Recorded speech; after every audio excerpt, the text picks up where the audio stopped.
Hi, welcome to Cradle Mountain. Yep, it's not always like it is in the brochure. Sometimes it's cold, bleak and even dangerous.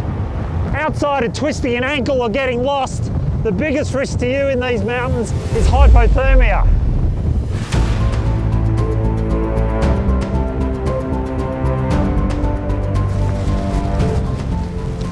G'day, my name's Paul and I work for Ambulance Tasmania. I'm the guy who has to make the decision whether or not police search and rescue teams keep looking for you when you get lost. That's a decision I'd really prefer not to have to make. The dangers are real and hypothermia could happen to you. Hypothermia has killed people in these very mountains both in summer and winter. What is hypothermia? It's when your body loses heat more quickly than it can produce heat. This results in a dangerously low body temperature. This usually happens when you go out in extreme weather without the right equipment to keep you safe. So while you might not need these down here, up there it's a completely different story. A $10 poncho simply won't be good enough to keep you safe up in the hills. But hypothermia doesn't simply mean you feel really cold, it means your body's shutting down. It's not just an inconvenience, it's something you can actually die from. So the best thing is to try and avoid getting hypothermia in the first place. But if you do, or someone in your group does, remember the early signs can be difficult to spot if you're not alert for them.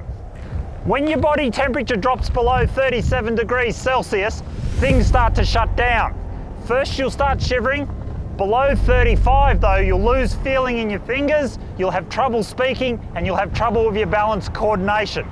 This is the time to stop and fix things, because it's a whole lot harder to fix after this.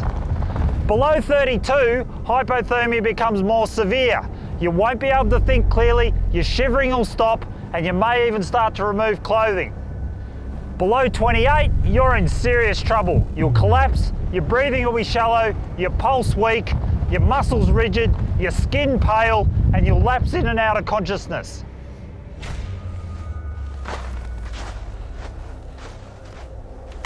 Luckily, preventing hypothermia is simple. Take short breaks, snack often, and stay hydrated. Take lots of layers of polypropylene or wool clothing, and if you feel cold, add a layer. Check the weather forecast before you go, and if you're not sure, ask park staff for more information. Study the map and take note of where the emergency shelters are. Avoid walking alone, so if anything does happen, support is always close by. Recognise the umbles. Stumbles, mumbles and grumbles can all be early signs of hypothermia. If you notice any of these things happening, stop, put on some warm clothing and consider whether you need to push on. In Tassie, snowstorms and extreme weather can occur at any time of year, even in summer. This is a 3-day period on top of the Cradle Plateau. Sunny and warm one day, 2 days later, waist-deep snow and well below freezing. Hypothermia is most successfully treated early. Set up a tent, get out of the wind, turn back or find shelter in an emergency hut. Get some water on the stove, get out of your wet clothes and into some dry clothes, get in a sleeping bag, get on a mat.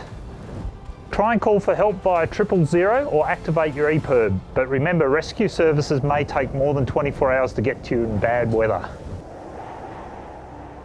So, that's it. Enjoy your walk, but be prepared and have the right kit. Look for signs of hypothermia in yourself and your group, know the dangers, and most of all, take care in Tassie's wilderness.